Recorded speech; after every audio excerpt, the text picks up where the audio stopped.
This bittersweet heat is suffocating. I'm waiting and always hesitate. Bonjour tout le monde, c'est Dr Main, on se retrouve aujourd'hui pour une nouvelle vidéo. Je sais, une vidéo le samedi, c'est incroyable, on sort jamais de vidéo le samedi. Bah aujourd'hui on en sort une, parce que c'est une vidéo qui me tient à cœur. J'ai eu cette idée hier ce matin, vers 3h du mat.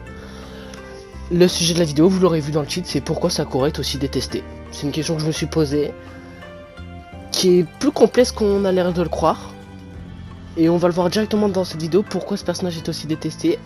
Cette vidéo va être en 3 parties, on va présenter le personnage, sa mentalité, et enfin, pourquoi, pour moi, bien sûr c'est mon simple avis de spectateur, pourquoi le personnage est aussi détesté.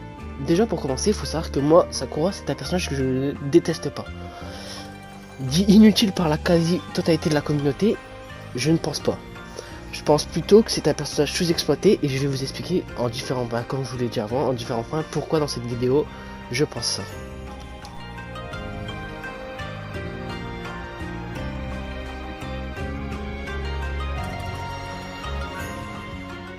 Du coup dans cette partie on va présenter le personnage de Sakura Haruno, montrer comme fille des deux ninjas mais pas très ouf, dont on ne s'attardera pas dessus par rapport aux autres, qui ont quand même des parents pas mal stylés.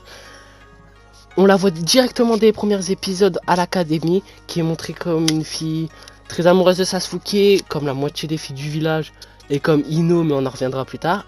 Et surtout Naruto qui est amoureux de Sakura, à cause de Sasuke, mais ça aussi on en reviendra plus tard.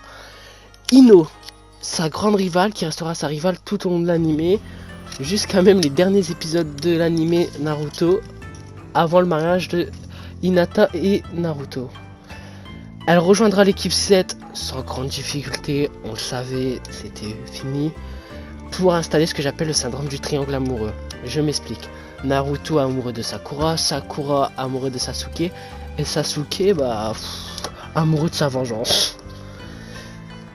Elle est montrée dans l'arc Zabuza comme très compétente en gestion du chakra, ce qui est très étonnant, et qui sera vraiment son point fort tout au long de l'anime. Elle est montrée comme 500 fois plus compétente que Naruto et Sasuke. Elle passe l'épreuve des arbres sans grande difficulté, et en fait on voit que au niveau de gestion du chakra c'est quand même incroyable. Pendant l'arc Chunin, elle va se battre contre Ino, qui le fera changer d'avis sur sa grande rivale, qui était autrefois son amie, qui redeviendra son amie plus qu'une rivale. Elle se fera attaquer par Orochimaru, par Gaara. Elle sera un peu la love interest de cette première partie Naruto. Après le départ de Sasuke du village de Konoha, elle décida de demander à la 5e Hokage, Tsunade, l'une des 3 Sannin légendaires de Konoha, de l'entraîner afin de pouvoir rattraper son niveau et surtout de rattraper Sasuke. On la laissera au village, c'est la seule qui restera au village des 2 autres, de Naruto et Sasuke. On la retrouvera 5 ans plus tard au village de Konoha, devenue une grande Konoichi médecin, avec une force brute incroyable, comme sa sensei, Tsunade. Pendant toute là, elle aura juste une évolution pendant l'arc Pain, mais ça aussi on en reviendra plus tard. Elle arrivera à activer le saut de création et du renouveau suprême, qui sera son point culminant, et un peu sa rédemption. On va directement passer à l'analyse psychologique, entre guillemets, du personnage pour comprendre pourquoi Sakura est aussi détestée par la communauté.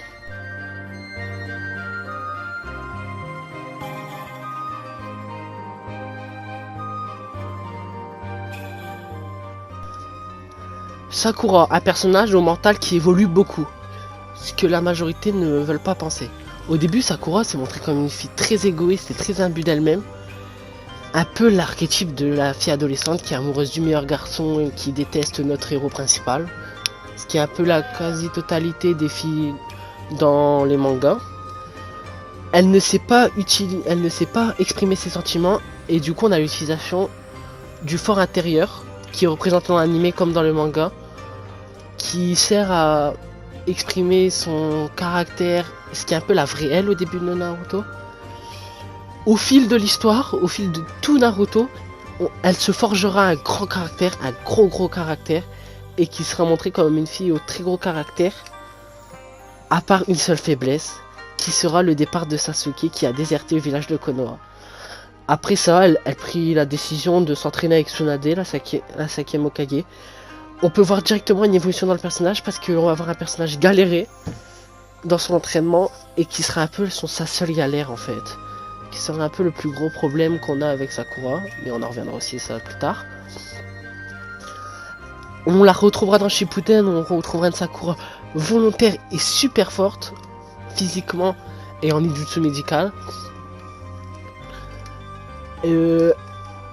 Dans Shippuden, sa plus grande évolution, c'est qu'elle prit conscience qu'elle l'a fait grandement souffrir Naruto par le fait qu'elle a stigmatisé au début et le fait, cette promesse demandée à Naruto, et on sait Naruto ne fait jamais une promesse en l'air.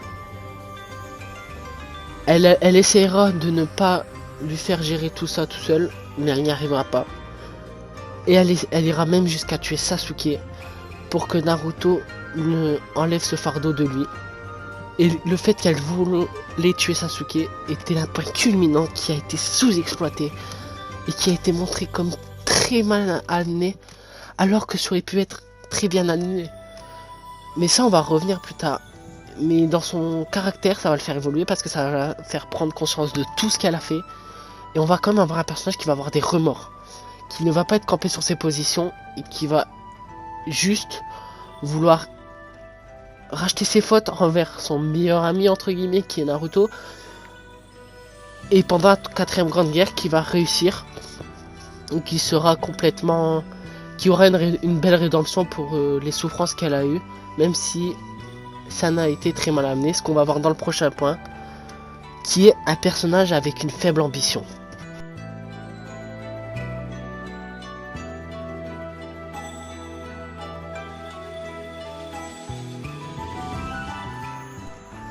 Est-ce que le fait que Sakura ait une faible ambition est un problème? Non, ce n'est pas un problème car le niveau d'ambition n'est pas tellement important dans les mangas. Ce qu'on aime voir, c'est les personnages galérer à atteindre leur objectif. Comme par exemple Naruto, ce qu'on a aimé voir, c'est de le devenir Hokage au fil du temps et qu'il ne soit pas Hokage en 2 saisons, ce qui serait franchement pas terrible. Le fait de le voir frustré que Tsunade devienne une Hokage et pas lui, donc il comprend donc qu'il n'avait pas le niveau. On a aussi aimé voir Sasuke évoluer, mais ça on en reparlera peut-être dans une vidéo dédiée à Sasuke parce que c'est un personnage très complexe.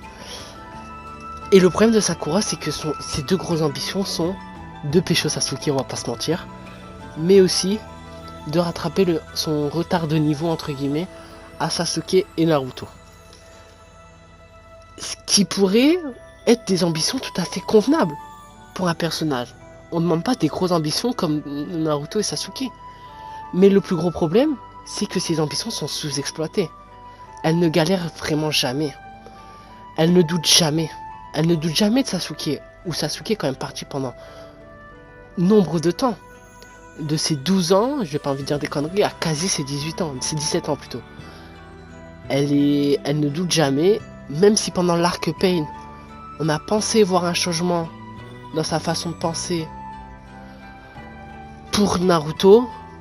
Malheureusement, c'était que de la poudre aux yeux. Elle s'entraînera avec Tsunade, mais malheureusement cet entraînement, ça sera juste à l'utilisation de flashbacks qui nous fera pas nous attacher au personnage pour son entraînement, mais juste pour son caractère et le fait qu'elle souffre au niveau de Sasuke.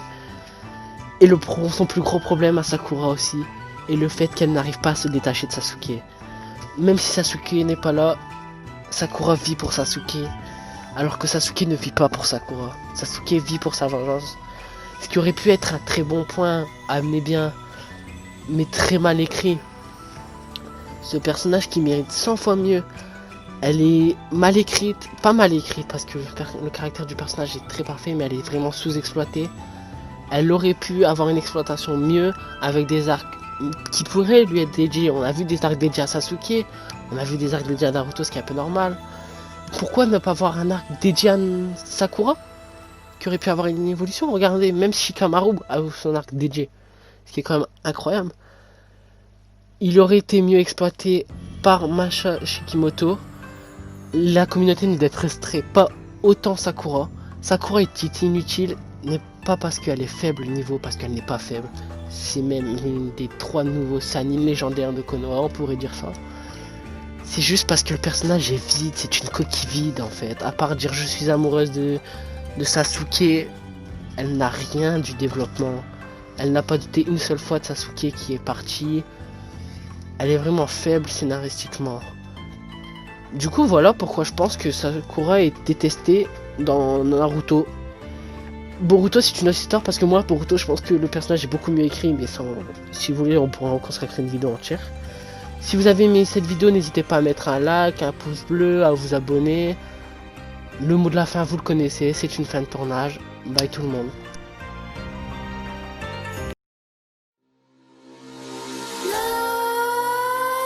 Nightmares creep while you and me repeat. This bittersweet heat is suffocating. I'm waiting and always hesitating. Kryptonite desires set my heart afire.